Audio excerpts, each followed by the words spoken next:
Ladies and gentlemen, welcome to the What's in My Head podcast. Today I'm joined by storyboard artist Ben Jones. Ben, how are you, sir? I'm great, thanks. How are you? Oh, fantastic, man. I'm really excited because you're probably the first person that I've had on here that goes pretty deep when it comes to nerd culture. And what I mean by nerd culture, comic books and Ninja Turtles and all that other crazy shit. So before we get to, how you got into doing what you're doing for a career now, when did comic books come into the picture for you specifically? Do you remember? I don't, because they came in early enough that I was not really forming memories yet. I do know when I was a kid growing up in Kitchener, Ontario in Canada, we lived close to a comic book store that was called Now and Then Comics. It was like the first comic book store in Ontario. It was close enough that my dad would jog there and he'd take me with him because he would buy like all these like sci-fi and fantasy comics. Like there was a comic called Weird Worlds. Yeah. It was like an adaptation of Edgar Rice Burroughs stories mostly. And he got like the first issue of Star Wars when it came out. But then, he'd get something for me while I was there. So it would be like mostly Justice League of America, like the satellite era was big for me. So that's how I got into comic books, and everything else sort of flowed from there. Because that turned into me sitting on the floor and drawing, copying Dick Dillon's drawings and stuff, and then it all just spread from that. The rest is history, as they like to say. Yeah, pretty much. When you were sitting down there as a little kid drawing and stuff, do you remember what characters specifically stuck out the most to you? Yeah, for some reason, there was a hero named the Red Tornado who was a member of the Justice League. For those who don't know, he's like the android superhero. He joined the team roughly around the time I was reading it. Mm-hmm. And I think I liked him because he kept exploding and then coming back like 3 issues later, like nothing was wrong, So I think that tenacity sort of resonated with me. Yeah. Yeah. Sidebar for just a second, because you said blow up, and when I was looking through your IMDb page, it listed on there the Iron Giant. Yeah. That is hands down. You can see him in the background back there, and I usually don't wear tank tops because I have no muscles. But the first tattoo I ever got was of the Iron Giant. It's my favorite animated movie of all time. Cool. That movie still makes me cry every time he says Superman, every time he flies off. But, blown in pieces. We'll get right back to comics, man. Actually, let's stay on comics for just a minute, and we'll get back to the Iron Giant. Okay. So would you say the Red Tornado was your favorite superhero, or did you just love drawing him because of all those just explosive movements and everything like that? What was it about? No, I mean, I think, again, his tenacity. Also, he was sort of like, I don't know if he was written deliberately that way, but he sort of became for me like the entry character to the Justice League. You know how there's always like a character who's like someone for the audience to identify with. In Red Tornado, he was like always self-conscious about bungling up. He was new to being a superhero because he was like, like a year old. He was like freshly created, So I think, he did for me what Robin was supposed to do in like the Batman 66 show. Like I never connected with Robin in that show for some reason. Like he was created for kids to have an entryway into Batman's universe, and that never worked for me. But Red Tornado, for some reason, he clicked with me in the Justice League. And I did like his costume. Like I got. Hold on a sec.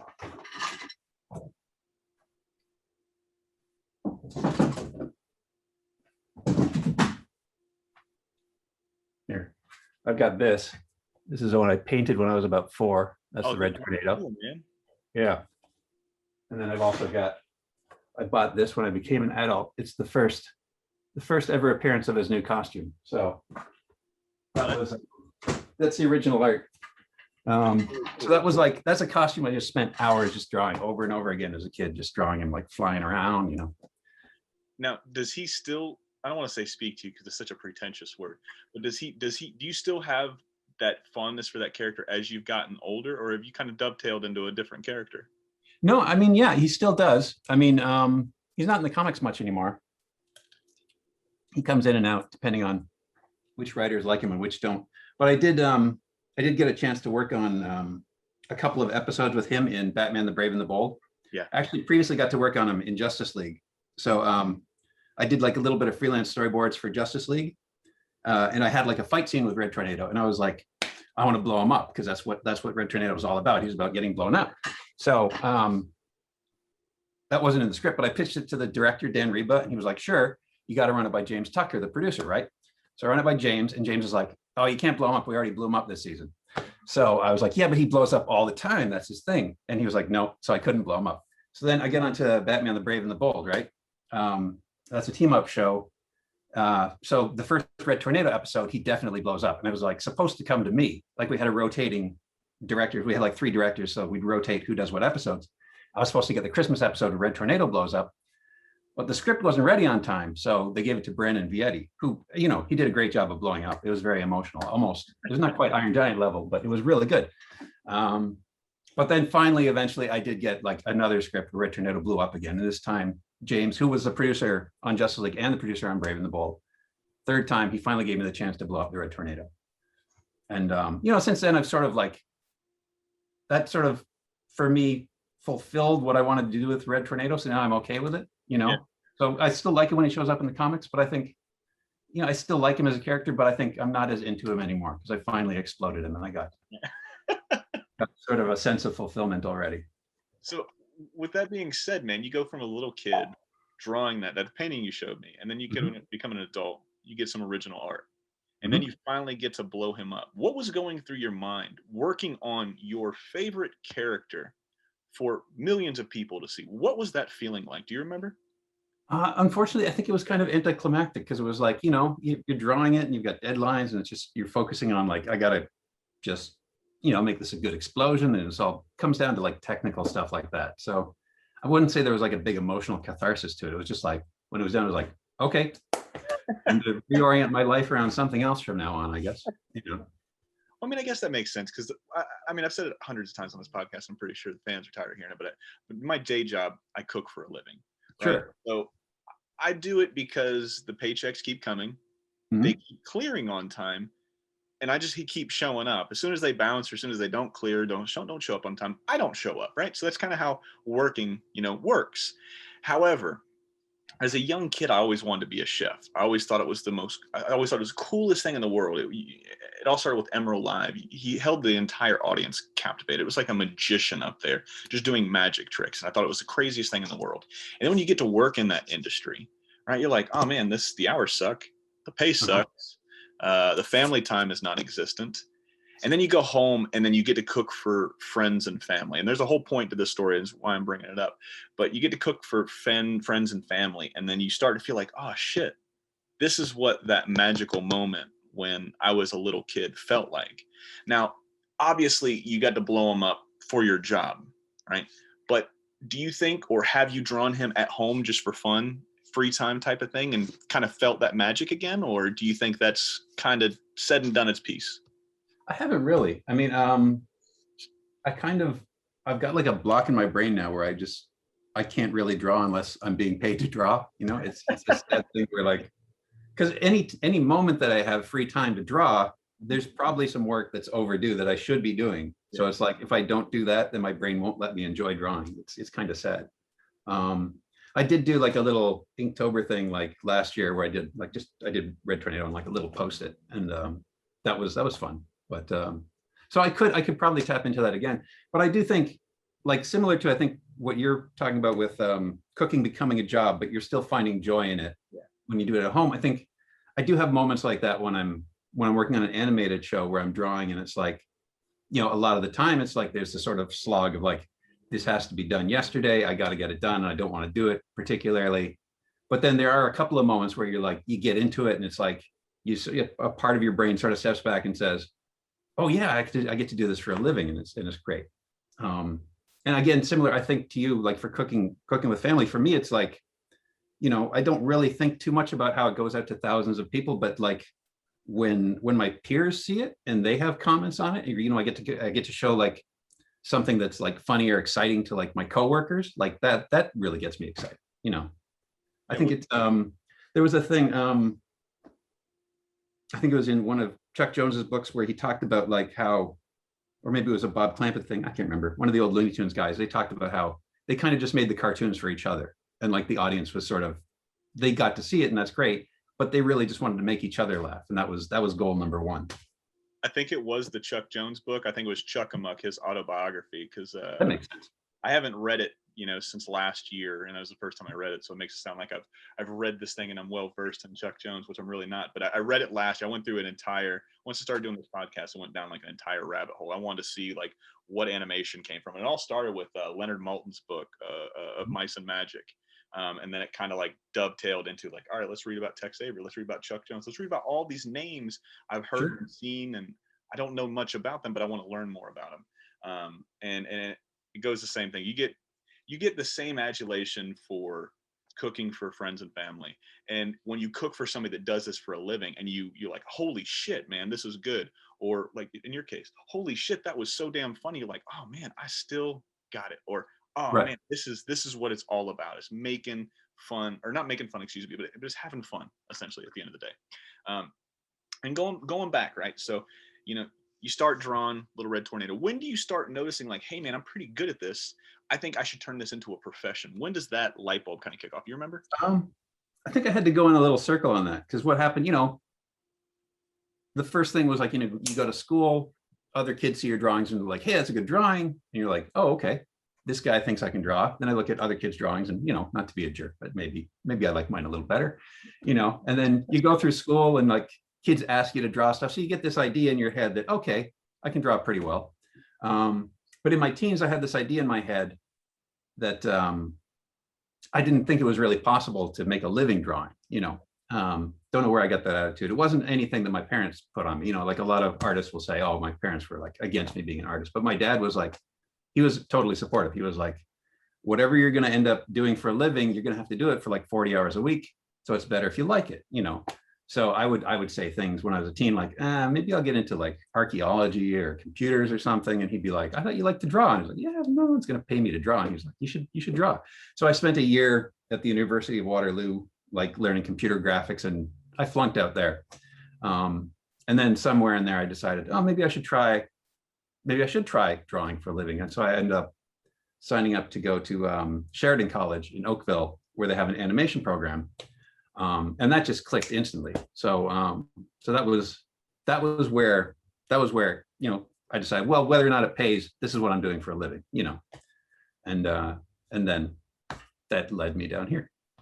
Now, what was it like once you finally got to school with people that wanted to do the same thing that you wanted to do, and you all had that common interest? Was it, I mean, obviously in any profession, you're going to have, I don't want to say adversaries, but you're going to have people that you're in competition with, like, oh shit, he did that, I got to turn in something even better. Like you're pushing each other to get better. Right. What was it like when you're going through animation school? Was everybody into the same shit, or how was it? No, I think the competition, at least in the animation field, is really healthy. Like, you'll see someone who does something amazing, and for a moment you hate them because you're like jealous, but then immediately after you're like, I want to be able to do that too. And, you start talking to them about it and like, what did you do to do that? How did you figure out this move? That kind of thing.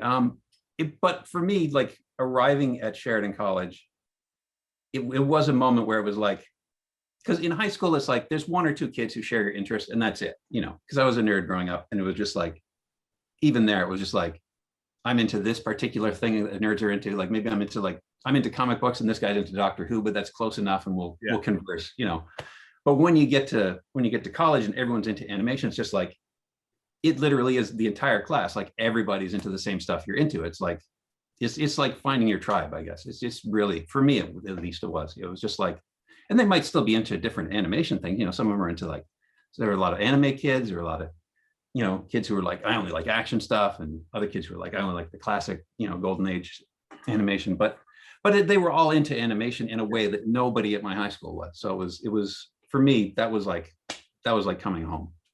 It's funny when everybody tries to, break off and find their tribe, their people, right? You got to find somebody that's got some kind of similar ground. That way you guys can cohabit, you guys can talk, right? So you can build a relationship and all that shit. And you brought up a really good point that I didn't really think about. I've had a lot of animators on here, and I don't know why I've never thought about this question, but you posed it and you threw it out there in the format of just like, hey man, there's all these different types of animators. What did you gravitate towards when you went to school? And what were some of the shows that you absolutely loved growing up as kids? Were you that classic? Obviously we know you do a lot of stuff with the superheroes. So that's lending to the comic book, the comic book geek nerd, whatever you want to call it, in you. But what was it that you stuck to the most during school? Do you remember? Yeah. Well, I think going back, like when I was a kid, all of my cartoon viewing habits were shaped by the schedule because Cartoon Network wasn't a thing yet. Yeah. So it was like on weekdays, it was like Challenge of the Super Friends, which just amplified my superhero stuff. But then on Saturday mornings, it would be like, there'd be like the new cartoons, like, I don't know, I think it was like Smurfs and stuff like that at the time. And I'd sit through those. Then it'd be like a little sort of like dead block where it was Scooby-Doo reruns. And that's when I would draw the most because I would ignore the TV. And then they'd play like an hour and a half, 2 hours of like classic Bugs Bunny stuff. And then I'd stop drawing and I'd watch. Yeah. So that's the stuff I gravitated to when I got to college because, that was the stuff the teachers were capable of teaching. Because their background, they were mostly all sort of Nelvana professionals. Like they'd worked on, like Inspector Gadget and stuff like that. So they leaned more towards that comedy stuff. There was actually in school, like in Sheridan at the time, there was like a lot of discouragement towards anime or action adventure stuff. Like a lot of students would come in and be like, I don't know, it's just they taught what they knew and they didn't know that stuff. And there's sort of, there was at the time, things have sort of merged together as anime fans start putting their stuff out in American cartoons, and Japanese artists are influenced by American cartoons as well. They were originally, but we won't get into that. But in school at the time, a lot of students would come in with a head full of anime and the teachers would try and knock it out of them because there was sort of a different approach to the way things were animated back then with the Japanese style cartoons and the American style cartoons. It's just, I guess they just wanted to encourage a more like, I want to say like artisanal approach to animation. Like, because, the Japanese stuff at the time, and it's grown from there. But the Japanese stuff at the time was considered by our teachers to be very much sort of assembly line factory kind of stuff. I remember they had a lot of criticism of the sort of shift and trace method they used for animating, where it's just you sort of like, instead of trying to figure how the shapes move in 3D, you sort of just like move it a little bit like paper cut animation, then draw it again. Yeah. But I think they weren't seeing like the full scope of even the anime that was available then. I don't know, it just wasn't their focus, I guess. And I think, to be fair to them, they did have a lot of students who would come in and be like, I want to make the next Akira, and they were just not up to it at the time. The students, that is. I know I certainly wasn't, and still am not. But it's wild when you think about because I watched anime before COVID. So when COVID happened and they told everybody to go home, Kid and I were just at home because the wife was the only one that had the job that was open. I work, like I said, work in a restaurant. They shut all restaurants down. She's open and she's the only one running her stores. So, it was mainly the kid would go to school for 3-4 hours because it was the end of, by the time they shut everything down, it was really towards the end of the school year. They had like 6 weeks left or whatever it was. So they were just getting on there saying, hey, I'm still here. They're like, hey, read this chapter. And you're pretty much done, right? They didn't know what was going on. And, so we just started watching stuff together, and it was cool because we got to bond over a lot of cool shit because he watches his shows, I watch mine. He doesn't think my cartoons are good. I don't think his cartoons, it's the whole, mine are better than yours type of thing, right? Sure. That generational gap. And I was just flipping through, and then I'd hear everybody talking about my hero, my hero, my hero, my hero. I still go and get my comics every Wednesday when they come out. So my comic book guy at the time, he's no longer there, unfortunately. He went and got a grown-up job, is what they say. His name was Sam. He would say, hey, have you checked out my hero yet? Have you checked out my hero? And after like 6 straight weeks, I'm like, dude, shut the, if I watch one fucking episode, will you leave me alone about it? He's like, yeah, just watch one. He was like, however, I wouldn't watch the first 6 because Deku, he's a little whiny and most people can't get past. Have you watched My Hero, by the way? I haven't, no.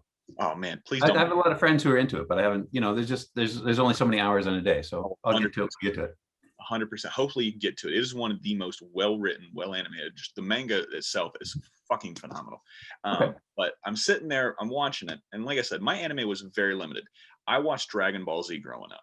And sure. You talk to most kids, once they go down either the Western animation or, they go down the anime route, they're like, oh, Dragon Ball Z ain't, because it was mainstream to them. So like everybody knows Dragon Ball Z, it's not real anime. You're not watching real anime.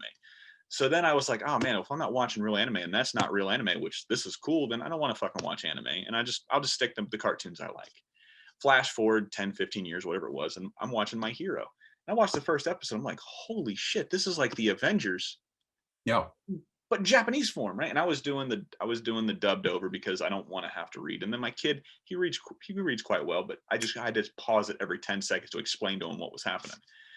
So we just watched it in dub, and then I had so many of the voice actors that I absolutely loved that I've been watching on other shows, and it was mainly Chris Sabat, which did Piccolo in Dragon Ball Z. If you ever watched Piccolo, he also did Vegeta. I was like, this is it. This is my show. We binged that entire, I think there was 4 seasons out at that time in the first 2 weeks of COVID. I'm like, holy shit, this is good. There's moments in there where your hands are on your head. You're like, holy shit, this can't be happening. They cannot be doing this with this character. Please, please, please do not kill this character. Like there was a couple times where I'm starting to break, like I'm getting tears, and my wife's like me, she's like, this is fake, right? And I'm like, I need positivity right now. I don't need negativity. I need you to pray that this guy isn't going to die right now, right? She's like, it's fake. And I'm like, right? So give me my escape. Yeah, right. So it's just a phenomenal show. And I saw somebody had made a comment about current anime now, or animation and anime, like trying to coexist. And they're like, it's crazy now. Everybody's seeing anime for what it really was 20 and 30 years ago. All these deep stories, these overarching stories that go in seasons to tell. And now you're starting to see that influence the up and coming animators of the last 10 and 15 years, because those guys and gals were fans of this stuff 20 and 30 years ago. So they're trying to implement what they see into it. Has there ever, with you being in animation for so long, have you ever seen just, I don't want to say like a takeover, but just an influence like anime on something like animation, just as much as it has? Yeah, I mean, Teen Titans was a great example of that, because Glenn Murakami was the producer of that show. He came off of Justice League, which had a very, that was Bruce Timm's show primarily, and it had a very Western animation vibe. When Glenn was tasked to create a Teen Titans show, he did very consciously brought in anime elements to bring it something different from the Justice League show, because he grew up on a lot of anime. I actually watched, in addition to Challenge of the Super Friends, I was as a kid big on Battle of the Planets. Yeah. Which I know it's been altered and redubbed and changed in 100 ways, but I got what I got, because there weren't anime conventions for me to go to when I was 6. Yeah. Maybe there were, maybe I didn't know. But when Glenn was doing Teen Titans, he very consciously brought in that anime flavor, because that was what he loved, and it's what a lot of the people on the staff loved. And we were watching a lot of the current anime shows, like Fooly Cooly was a big one. That was just like a little 6-episode thing that was out at the time, but it was we patterned a lot of stuff on that. But I think that was just something that was happening with that generation of animators anyway, just because there was less of a stigma to showing your anime influences, especially in the action adventure side, just because so many of the people around you, and again, for most of us, we're just making stuff to get that guy in the next cubicle to react, and if the audience comes along, that's great. But if they don't, then we're fired. So, but if the guy in the next cubicle is like, yeah, I grew up on Battle of the Planets too, then you can slip a little Battle of the Planets reference in there. He'll get it. It'll slip by the people who are paying for the show, and it becomes part of the lexicon of American animation from that point. So, yeah, I think, from I'm not saying that's the point that started, because there were anime influences in Batman the Animated Series and stuff earlier than that, but that, I think that was that was definitely a point where a conscious decision was made to put anime influences in an American show. Yeah, I mean, I'm glad they do, because like I said, it's such a, I don't think there's a cartoon out there for everybody, but I do think there's an anime out there for anybody and everybody. If you like cooking, there's one out there. I've been referenced, I'll pull up topics of just stuff I'm interested in, and then my friend, he's super deep into this, he's like, there's an anime for that, right? I was like, it sounds like that, there's an app for that guy that right. 10, 15 years ago. That's what it sounds like with anime. But going back to you, man, when you finished school, what was your first job in the industry where you got to put your first credit on that paper? Well, what happened was, when I graduated from school, there was a recruiter from Chuck Jones Film Production who came up and interviewed a bunch of us And he, he sort of took off back to LA. And I was like, okay, well, that was fun to have the interview, good experience. Then I went, then I was like, oh, I got to get a job. So I went over to Nelvana, applied, did a test. And I ended up working on this show called Wild C.A.T.S, which I don't know if you've seen it, but it's yeah, it was sort of like it was very consciously patterned after the Saban X-Men show, based on Jim Lee's comic at the time. I got hired on that as a character designer, but in the meantime, the recruiter at Chuck Jones Film Productions he called me up and said, hey, we want to bring you down for an internship. So I had to go to the people in Nelvana and say, can you guys kind of let me go? Because I got this opportunity down in Los Angeles to go work for Chuck Jones. And they were nice enough to, so I ended up, that job only lasted 6 weeks because they were like, all right, you go do that. That sounds like fun. And then I got down here. And that was my first LA job. And I've been down here ever since. What was that first day like? Not so much with the Wild C.A.T.S, but when you walked into that production company for Chuck Jones, what was that first day like? Were you like, holy shit, this is imposter syndrome? I don't know what I'm doing. Am I good enough? No, I mean, the great thing was we had sort of an airlock built in because it was an internship. So it was consciously set up to be welcoming to new people. And that was all Maurice Noble's doing, because he was working at Chuck Jones. He's worked with Chuck Jones for a lifetime. And he's the guy who's basically responsible for the way cartoons look. When you think of a cartoony look to a cartoon, that's largely because of the stuff that Maurice Noble did in the Looney Tunes cartoons. Yeah. And he was pushing Chuck to we're making new Looney Tunes cartoons. Let's bring in some young folks so we can train them in the stuff that we've learned over the decades. So we were brought in. There were 3 guys from Canada, me and 2 other guys, and then there were 6 guys from CalArts here in Los Angeles, and we all started on the same day. We were all sort of brought in, so we had this sort of little group of people who were all new to it at the same time. So we had a support group, I guess it was. Yeah. But it was there was very much a stars in the eyes kind of feeling when you first step in. I mean, the actual studio itself is as underwhelming as it can, because it's just we were on the 13th floor of an office building, and they had a bullpen set up with, there's animation desks that were better than the ones we had at school, but it was just sort of brown carpet and beige walls, and it wasn't screaming cartoons at you when you stepped in the front door, but there were the animation discs that you were going to draw on, and behind that one door was Maurice Noble, and behind the other door were professional animators who'd been working in the industry for 10 to 20 years, which seemed like a lifetime at the time. So yeah, there was sort of a little bit of the magic to it, but all in this place, it was about as drab and exciting as an office can be. Now, I can't remember when he passed, but was Chuck Jones still around at that point in time, or had he already passed? No, he was around. He wasn't in the office on a day-to-day basis because he lived in Costa Mesa, and he had a whole business going of selling his original art. Yeah. So I think the Looney Tunes thing was something that he could do remotely, so he did. So he wasn't around all the time.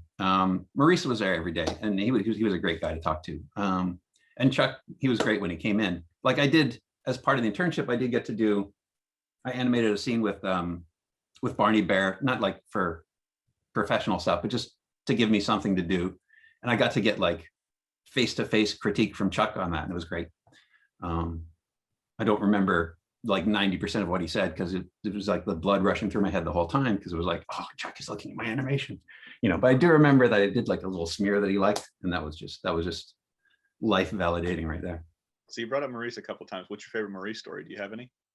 No, I mean, he sort of hung out more with the internship had 6 students who were there as animation interns, and then 3 who were design interns. So we mostly hung out with the design interns.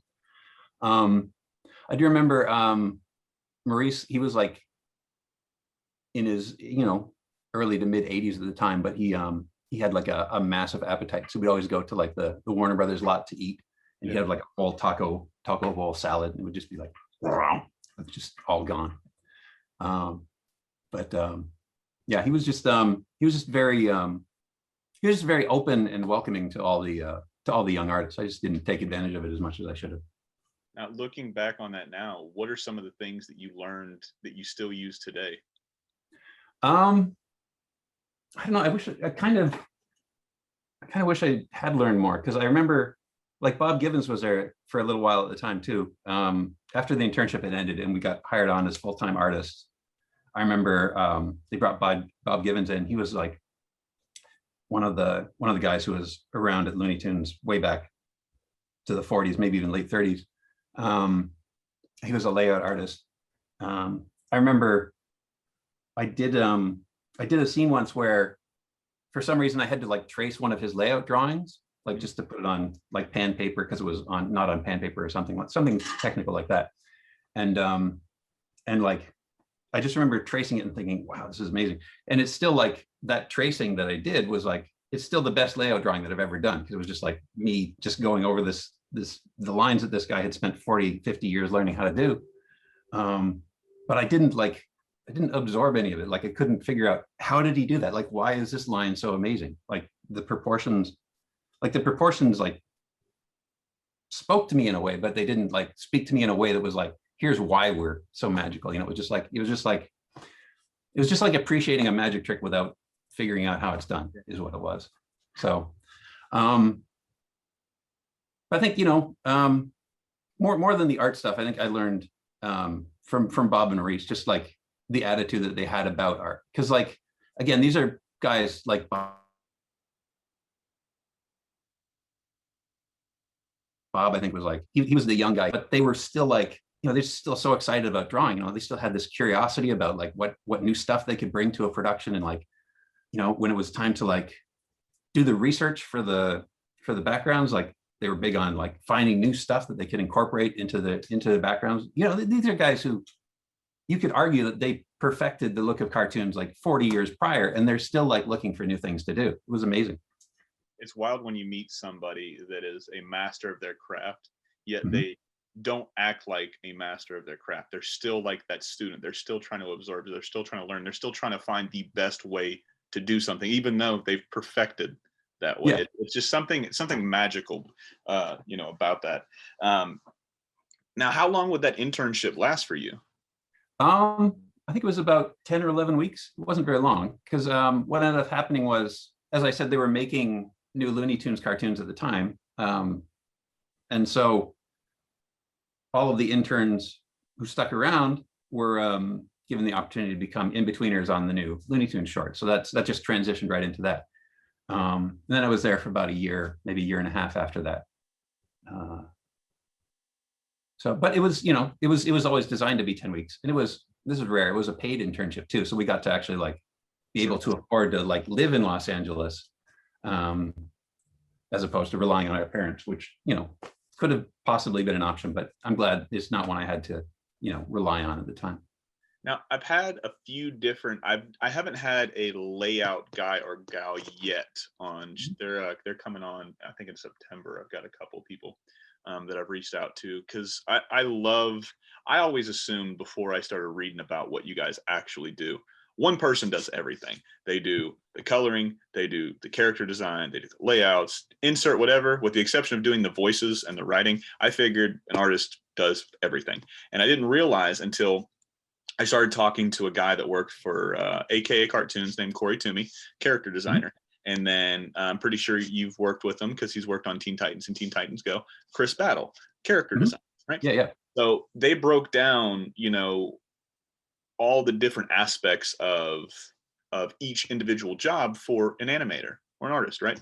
So both of them said that they spoke, like character design spoke to them specifically because, when you're growing up, what do you draw? You draw Batman, you draw Robin. You don't draw Gotham City or the Blimps. Maybe you do, but your main focus is drawing Batman. So for you specifically, man, what spoke to you about being a storyboard artist, vice a character designer or painter or background layouts and all that other stuff? For me, I kind of bounced around from stuff to stuff. Like I started with my focus on just the animation because I did sort of start from the same sort of place that the Chris Battle started, where it's just like, I just want to draw Batman. But the character design experience I had on Wild C.A.T.S was sort of like because I wanted to match the look of the comic really closely, it just became, okay, here, trace these action poses for the characters. And that wasn't very exciting.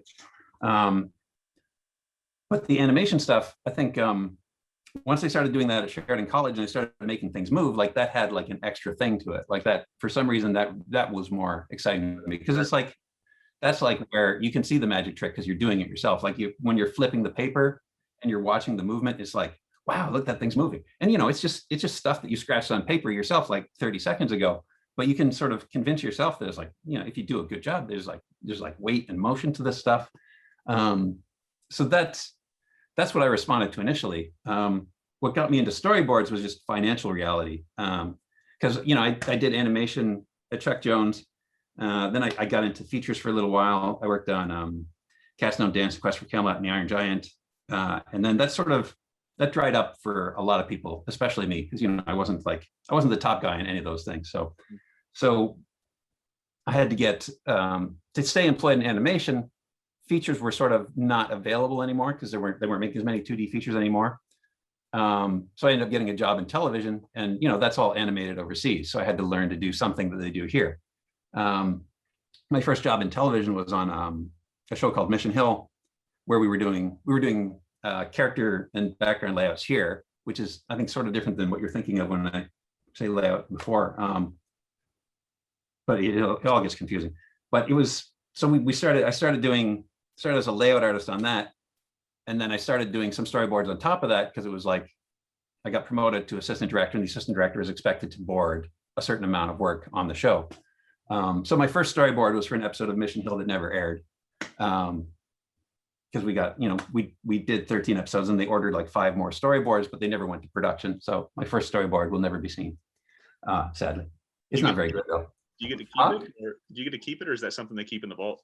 I would have had to like make a photocopy of it and smuggle it home, which I've done on other productions, but I don't think I had the foresight to do it at that time. So what do they do with the storyboards then? If they don't use, what do they do with the storyboards if they don't use them? They toss them, or? Well, in that case, it was a case where they weren't certain if they wanted to go ahead with the production of more episodes. So they sort of took this halfway step of like, okay, write the scripts and do the storyboards while we decide if we want to go into production on these. And eventually they decided no, but in the meantime, the scripts were written and the storyboards were done. So it's basically like storyboarding for a show that's never going to happen. I mean, the intent at the time, of course, was that it would go into production, but it just didn't happen for financial reasons that were beyond our control.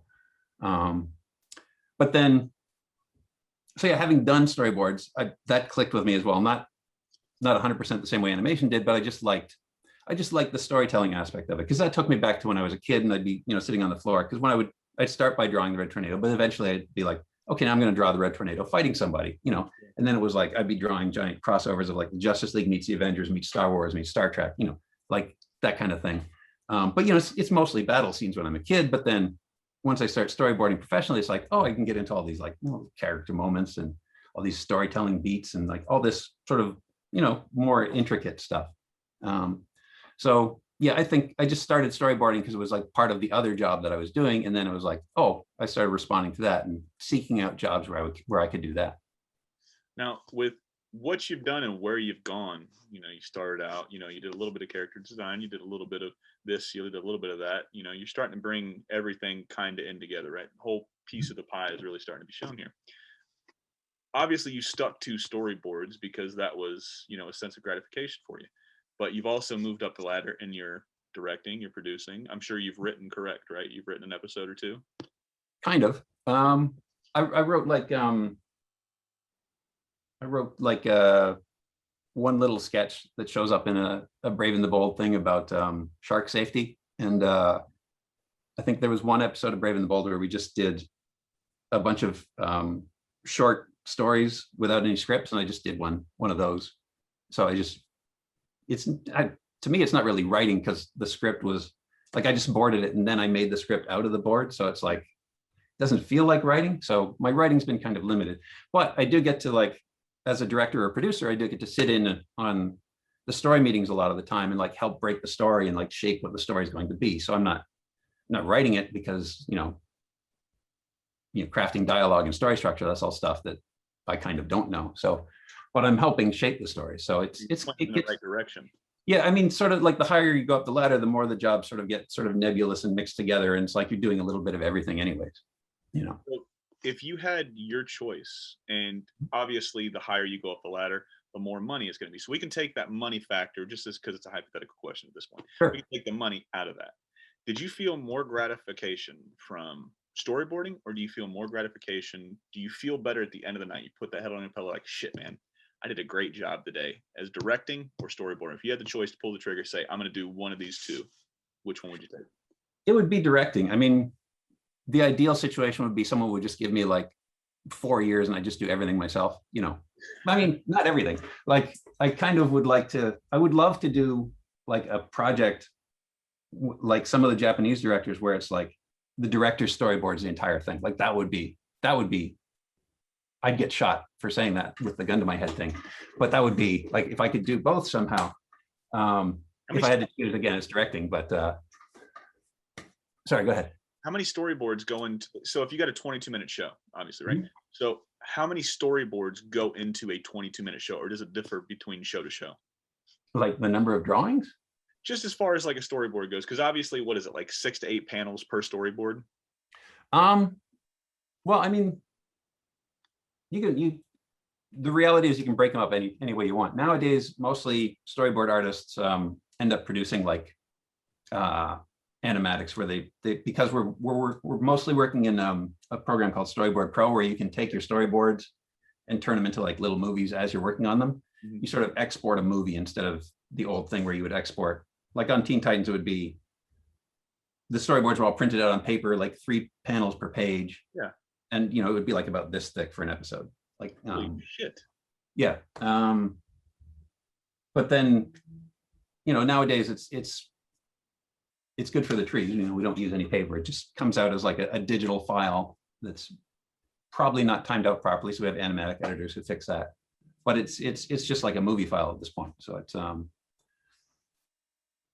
yeah, I'm not sure how to answer that because it's. Oh yeah, no, it's fine. Because like I've seen, you know, I've never been a part of what you guys do. I'm just a huge fan of what you guys do. Sure. But going back and just like looking at videos of old pitch ideas on YouTube, you can go in there, you can type anybody, pitch whatever episode. You go up there and you see some people just put them on their walls. They go and just, they look like serial killers essentially. They got push pins and they're popping them all over the place. And you've got a laser pointer going point A to point B to point Z. It's going to end over here. And you see other people where they've got like actual poster boards with little frames, and then they do everything, and then they explain the transitions in between. Like, oh, he's mad over here and yelling, he's choking him out, but he's doing this because X, Y, and Z. With that being said, and we're going to get back to Iron Giant, I promise. We're going to get to a little bit of Teen Titans before we go. But when everything made that transition from pen and paper, pencil and paper to digital, was there a huge increase in workers' production? Obviously, you have to learn all the new programs and all that other shit. But you specifically, when you went from pencil and paper to a digital program at this point, did you see, that change as far as productivity goes? I don't think there was. One of the things that that I think is a difference between like putting stuff on the wall and not doing that is like the storyboards you put on the wall are generally for like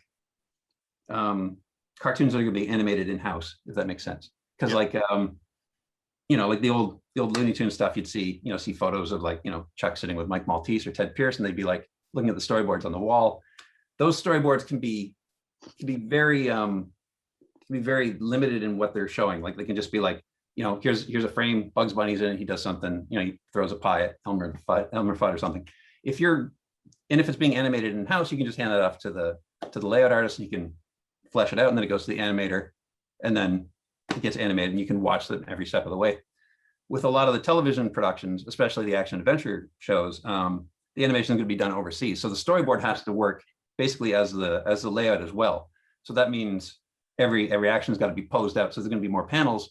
At that point, sticking it up on the wall sort of becomes counterproductive, because it's like by the time you've covered one wall, that's like, it's about 30 seconds of the show, and you've still got another 20 minutes left. Well, so those that generally they produce animatics, or they just, a lot of the meetings would just be like, we'd have the the storyboard in like a thick binder, and we just flip through it and go through it like that. But I think with Storyboard Pro, I don't think it sped anybody up because, you know, there's the added step of like of putting it into the time frame. Yeah. And some people are just like, I'm just going to dump it there and let the editor figure out. Some people they Trim the fat. well, some people it's like they get feedback from it. So it's like, you know, you can see if a pose is working because you can just time it out right there. Because, you know, sometimes you can draw a cool action pose and then you send it to the editor and it's like, well, we don't have time for him to like flip in the air 3 times before he lands. That's going to look ridiculous. He's going to look like a helicopter or something. Mm-hmm. You know, so I think any trade-offs in like efficiency have been sort of offset by like the fact that the program can do other things. And then you're tempted to play with those toys while you're working on it. It makes sense, right? You got to play with all the bells and whistles, right? Sure. So going back to, like I said, my favorite animated movie of all time. Now, you said you weren't the head honcho on those 3 movies you put on, but what did you do on Iron Giant? Well, in each of those 3 movies, I was like the last animator hired. So I would get like a lot of the sort of the scenes that are just connective tissue, you know, like on Iron Giant, I did a lot of stuff with the soldiers who were running around at the end, you know, like little tiny guys in green and they shooting their bazookas, and you know, I get to put a lot of stuff into that people don't really notice. Yeah. We did get to do a scene where like Hogarth introduces himself to Dean. You know, it was just some quick little dialogue scene, but it was fun. But yeah, you know, I don't want to diminish my experience. I had a great time on the movie. You know, yeah.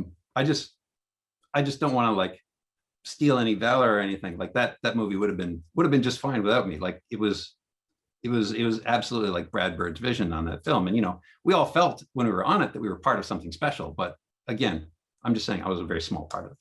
I'm still proud of the work I did on it. I'm very proud of the movie, even though, again, would have been the same without me.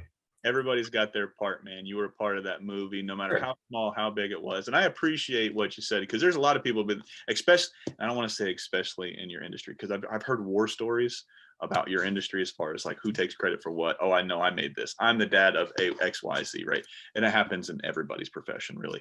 It's not just animation, but like I said, just since we're talking animation, I hear horrible stories and comics. Sure. I'm pretty sure you being a huge comic book guy, you know the story of Bill Finger and Bob. Mm-hmm. You know how much Bill Finger put into that, and he did not get credit until 50 years after he died. 40 years after he died with Batman versus Superman, and he finally got the credit he was deserved, right? So not a lot of people know that story. I've told that story a couple of times on this podcast before, so I won't go too into detail with it, but nonetheless, man, like I said, that movie is still one of my favorite movies of all time. But transitioning to something you did have a huge part in, man, was Teen Titans and the Ninja Turtles, right? Uh-huh. Obviously, I'm a huge Ninja Turtle fan, as I showed you. Got them all over my arms, and then I've got them all over my walls here. But I was just that's the lie. I was not just as big a fan of Teen Titans as I was Ninja Turtles. I loved Teen Titans. I'm in love with the Ninja Turtles, man. It's just one of my favorite franchises of all time.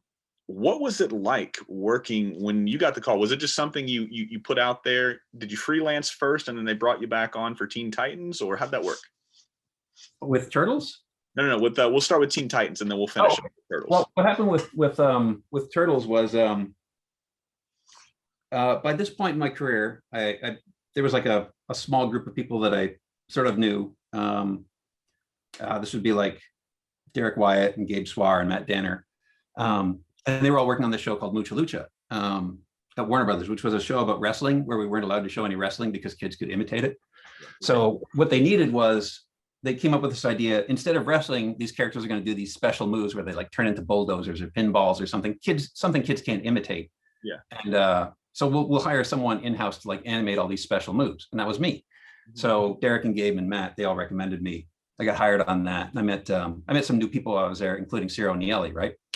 And while we were working on Mucha Lucha, we were just down the hall from Justice League, which is where Glenn Murakami was developing Teen Titans. Yeah. So he was told, because Justice League was still in production, okay, you're going to develop this new Teen Titans show. You can't bring anybody with you from Justice League because we need them all to stay there. So he had to basically create an entirely new crew with people they'd never met. And Derek and Ciro were like hanging out with Glenn all the time because they were excited about what he was doing with Teen Titans. And so Glenn was like, well, maybe you guys be part of my new crew. And Cyril was like, well, what about this guy Ben over there? He's animating all this stuff from Mucha Lucha. Maybe I could bring him on as a board guy, right? And I'd done some storyboards by that point, but they'd all been for comedy shows. He'd been for like Mission Hill and the Oblongs and for Harvey Birdman, Attorney at Law. So Glenn was like, I don't know. Is he like a superhero guy? Because, he didn't know I had spent my entire childhood drawing Red Tornado on the floor of my parents' house. He didn't know you had cred. So Cyril was trying to convince him, and this is something, so I'm told, this is all third hand because I wasn't there.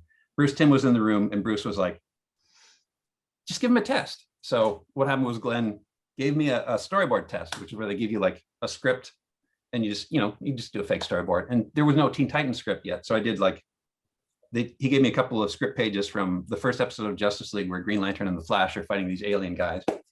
And I had to do that as a storyboard test just to show I could do superhero action, because nothing in my portfolio hinted at that at the time, because my career up till then had been strictly comedy. Like the closest I'd come to superheroes would be Harvey Birdman, which was a comedic take on it.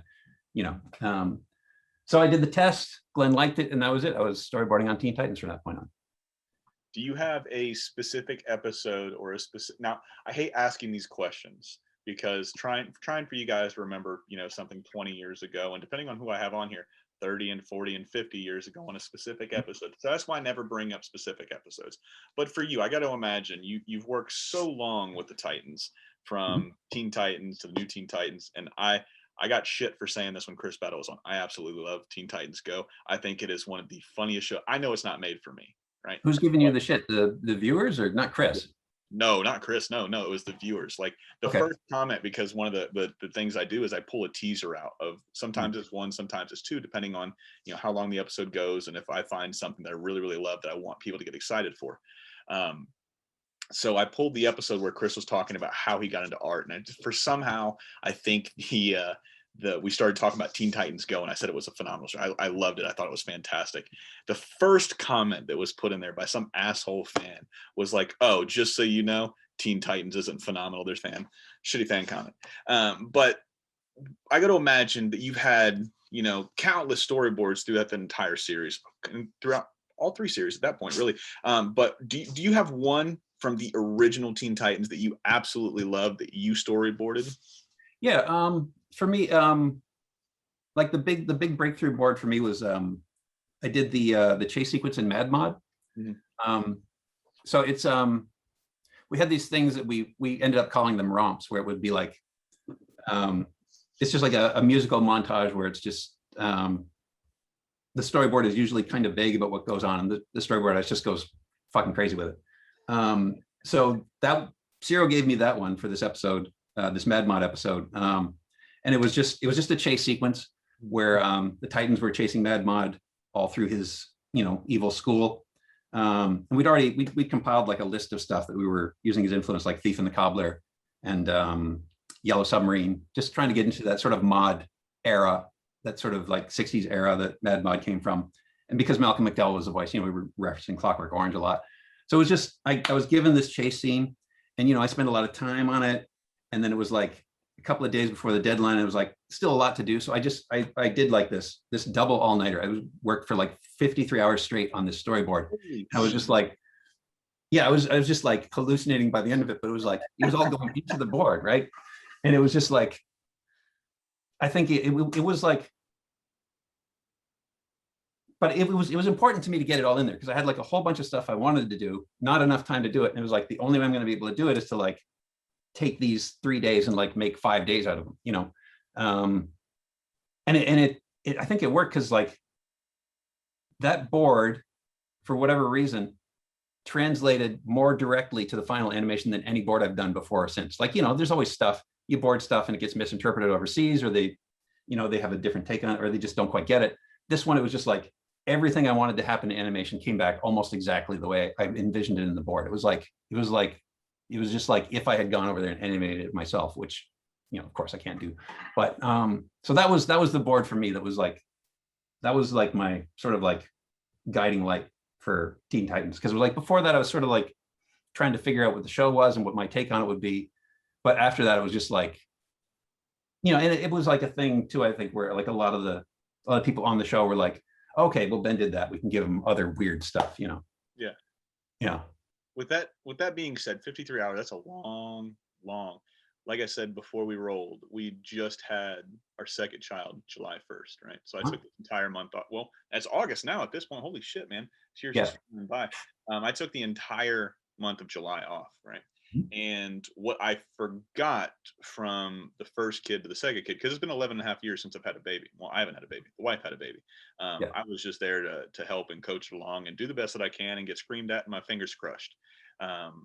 But I forgot how little sleep you get, especially right after they're born.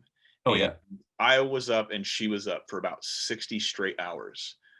We didn't sleep. Like anytime somebody came in the room, and they were all nurses, it was all great people. So I would get up, what are you doing here? Not really, but I was just like making sure that they're okay. They're supposed to be here, that type of thing. Because you hear horror stories about people, stealing babies and shit like that. Sure. And I want to say flabbergasted, I guess is the best word I could put. By the end of that 60 hours, and we actually got to sleep. And the first night we brought him home, he slept like 4 hours straight, which I was surprised. I'm like, holy shit, if this is what it's going to be like every night, this is going to be the easiest baby in the world. And of course, the next night he was up every 45 minutes.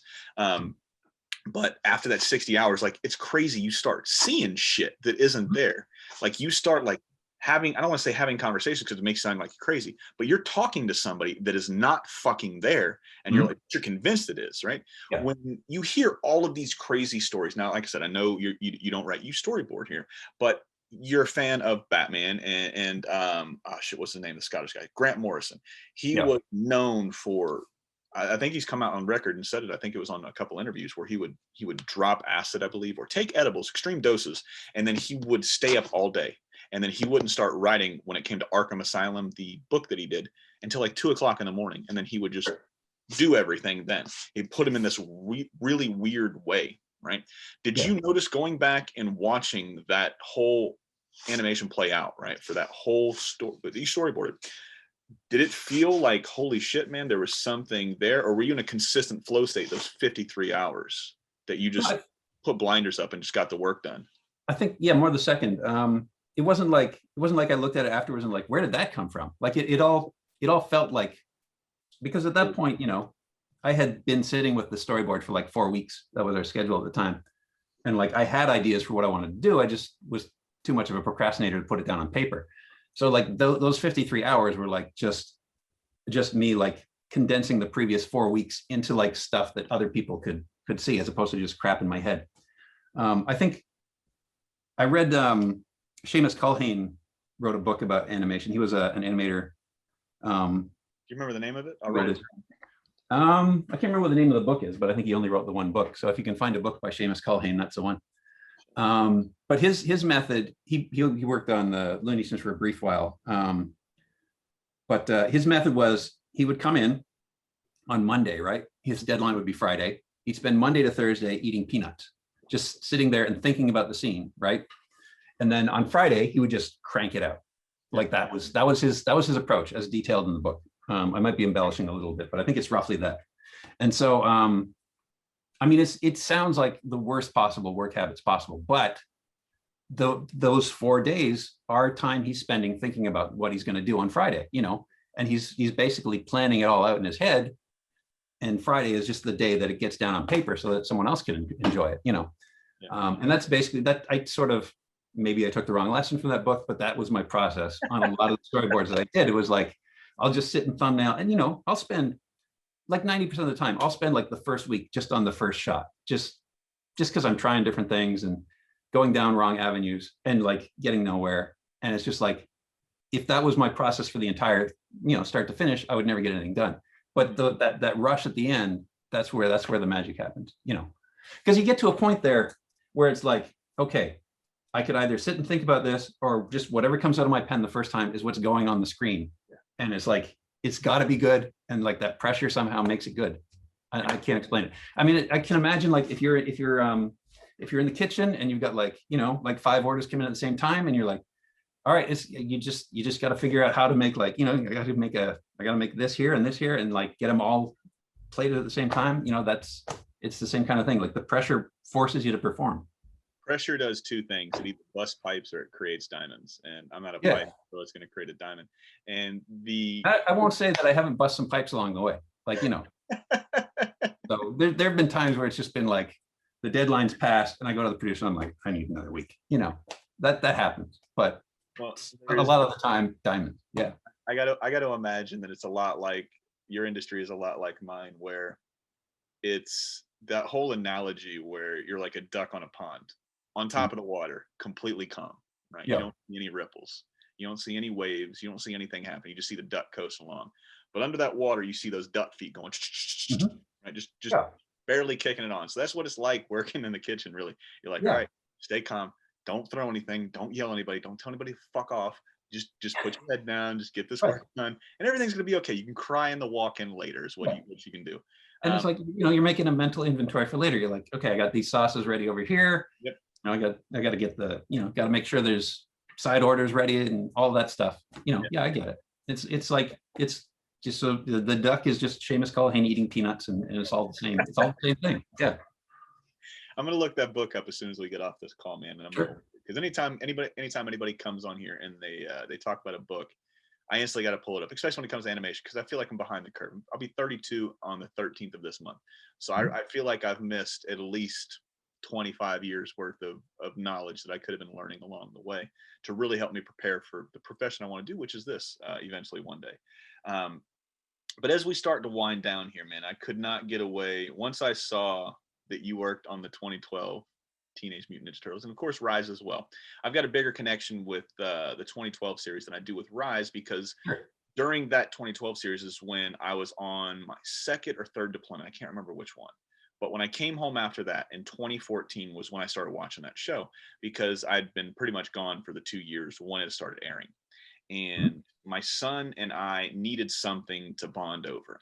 And it was two shows, really. It was that show on Nickelodeon, which was Teenage Mutant Ninja Turtles. Jesus Christ, I had a stroke. Teenage Mutant Ninja Turtles. And then the other one on Cartoon Network was the regular show, right? Those were our two shows that we just absolutely loved. We absolutely bonded over. And that show is credited for getting my kid into karate now, right? Okay. I tried when I was younger to get him into my Turtles. You can kind of see him up there. More towards the end, but was the Jim Henson Productions for the 1990s movie, the original, that the live action first movie. That was my introduction into both pop culture, comic books, and Ninja Turtles. Like once that happened, I was like, there's no fuck. And I'm a huge basketball guy too, so I'm like that hybrid nerd where I like a little bit of sports, but I like a lot of bit of nerdy shit, right? So it was pretty much that, hands down, hook, line, and sinker. What was it like? Were you a Turtle fan to begin with before you started working on the show, or did you kind of morph into a Turtle fan when you started working on this show? Not really. Because what happened was, when the Turtles came out in the comic book shop, like I missed that train entirely. Because what happened was, first issue came out, it was an instant hit. Maybe it took a little while. But by the time I noticed it, it was like first issue was like $20, and it was just for like a black and white comic, and all my comic books were like $2 and they were color, maybe they're like 35 cents at the time. And maybe it's not that long ago. Anyways, by the time I noticed that the Turtles existed, it was like the entry fee was steep. It was like $20 for the first issue. Next week I go back, it's like $100. That's how fast that took off. So I missed that train. And I think, by the time the cartoon came out, I was like, nah, I'm not, it's not for me. But the 2012 show, that was produced by Ciro Niali, who I'd mentioned earlier.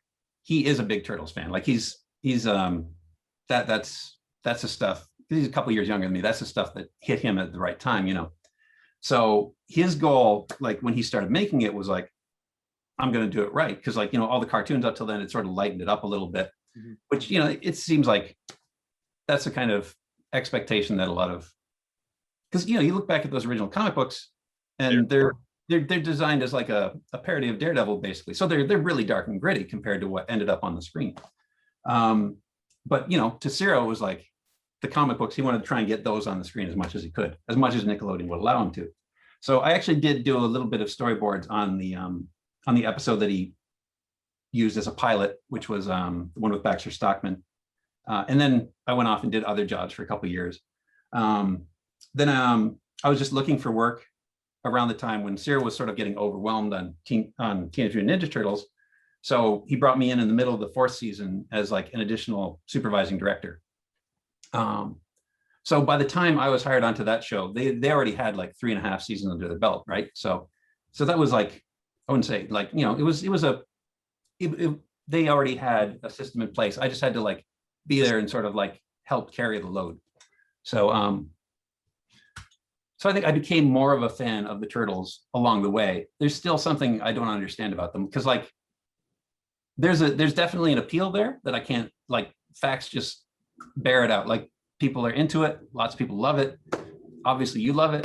Oh yeah. There's something about the alchemy of it though that doesn't connect for me. Because like I get, they're teenagers, they're mutants, they're ninjas, they're turtles, these are all cool things. The way it comes together, that creates magic for a lot of people in a way that I just can't get it. Like I get exploding superhero robots, but for some reason Ninja Turtles just doesn't have that same sort of emotional resonance for me. But a lot of the people who were on the show, that was their jam. So it was like, and sometimes it's good to have someone on the show who's not actually a fan of it. Like that was a thing that that happened on Teen Titans with Glenn and his story editor David Slack. Is that David Slack was not a Teen Titans fan, but Glenn was, so he'd have to constantly explain Titans concepts to David. So David was like, he could bring this outsider's perspective and sort of force Glenn into this position of like, okay, I have to explain why Bumblebee is cool now because he's never heard of Bumblebee. And there was a similar dynamic on Batman the Brave and the Bold because like James Tucker is an old school comic book fan, Michael Jelenic much less so. So it was like, there was a point where like James Tucker had to explain to Michael Jelenic like, okay, there's this thing called the haunted tank, right? And then but sometimes there's this moment where like the guy who doesn't know suddenly just like the light clicks and they're like, the haunted tank, that's brilliant, Yeah. But then so yeah, for me, Teenage Mutant Ninja Turtles was a thing. Like I could appreciate all the stuff they were drawing from because you could tell reading the old comic that Kevin Eastman and Peter Laird were like fans of like old school horror and like all these like kung fu flicks and like that stuff I can tap into. Yeah, I'm the same way when it comes, and I get so much heat for this because everybody calls it sacrilegious. I am not a fan of Star Wars. I get it, right? If everything was like The Mandalorian, right? I absolutely love that not cartoon, excuse me. I absolutely love that show. Everything about that show I absolutely love. Yeah. If everything was like that, and what was the one where it was a part of the new trilogy? Where it's the Death Star essentially blowing up and they're all left there on the island. Everybody essentially dies. Vader comes back. Yeah, that's Rogue One. Rogue One. Yeah. I absolutely love that movie too. But like when I started watching Star Wars, the original 3, I think it's the same thing with you with the Turtles. I think I missed that age level or whatever it was, that fascination with that genre, because it went right over my head. I'm like, oh yeah, that's a cool movie. And growing up, and it's called trolling, but I've got my best friend Shane, right? Diehard Star Wars fan. It is his lifeblood when it comes to anything. I can't get into it, but I love shitting on him for liking it because it's what friends do, right? You just shit on each other like, oh, yeah. And I always take it up a few notches just to see if I can make them red in the face and stuff like that. So I get, everybody's love for Star Wars, but it's the same boat as you. It's like I missed that peak or that point in time where you're supposed to kind of latch onto that type of thing. It went right past me. And like I said, it was all downhill after Ninja Turtles. Well, uphill, really. Well, downhill, if you ask my wife, because you look in this room and she's like, Jesus Christ, you need to get rid of this shit. But it's neither here nor there, man. I had a lot of fun during this chat, man. Obviously, we couldn't talk about everything you've done because your resume is pretty fucking extensive, Ben. I mean, I don't know if you know this, but you've done a lot of shit. And I don't mean to use shit. I don't mean to use shit as in a demeaning way. You've done a lot of stuff, Ben. A lot of stuff us nerds have been really happy to see, man. So if you had fun, I'd love to have you come back on and we can go deeper in detail. We'll pick, a couple shows. We'll throw it out there and see what they want to do or see what they want to pick. I'm pretty sure it's going to be Teen Titans because once I started going down this road, I realized there was a rabid fan base for Teen Titans. But Teen Titans is probably in one of those tier lists where when it comes to just fans in general, you've got some like real hardcore ride or die people. I mean, it's like, I don't want to say it's to the level of Star Wars as far as popularity, but as far as rabid fan base goes, that original Teen Titans is what Shane's lifeblood is to Star Wars, is to these new fans these days. So I'm pretty sure we can go pretty in depth and detail about that one because I'm pretty sure you had a great time working on that one. But nonetheless, man, I really thank you. I really appreciate you taking the time for me. Where can people go and find you if they want to see what you're working on, or what are you working on? Can you talk about anything you're working on as far as like, oh man, Yeah. check this out. It comes out in a little bit. No, it's been announced. I'm working on a new show called Samurai Rabbit: The Usagi Chronicles, which is a spinoff of the Usagi Yojimbo comic book. Yeah, that Stan Sakai has been doing for like 35 years. So we just did a Comic-Con panel that's been, it's up on their YouTube page, so anyone who's curious about that can check that out. I'm not very good at promoting myself, but if anyone's curious, I do have a Twitter account it's at Idiot Style, all one word. That's a term we came up with on the Teen Titans show, where it was like there's like a way to draw that like sort of bypasses technique and just like gets to the heart of the idea, and we called it the Idiot Style. I just grasped onto that for a name for me. Yeah. So that's about it. Yeah, I don't really, my web page is like not been updated for 12 years. So I think just find me on Twitter if you're going to seek me out anywhere, I guess. Beautiful, man. Like I said, I had a lot of fun. Check them out on Twitter at Idiot Style. And of course, man, I forgot you were doing Usagi because and Stan just won his first, not his first, excuse me. I'm pretty sure he's got a couple. I'm not really well versed as far as who's won what, but he won his first, or I keep saying the first. He won an Eisner, was it last week, week before last, whenever they put out the awards and shit like that. So yeah, it's hard to keep track of all of Stan's awards because he's won a lot and deserves every one of them. Yeah, man. Really looking forward to it because I really like. I think it's either IDW or Boom is putting out Usagi. So it's IDW now. Yeah, that makes sense because it's in the Turtle universe, and IDW owns Turtle because they're a subsidiary of Viacom, right? So, nonetheless, man, it's all cyclical. But man, I've been Julian. This has been the What's in My Head podcast, and this has been another piece of your childhood. Thank you guys so much. I really appreciate it, and I'll see you guys when I see you.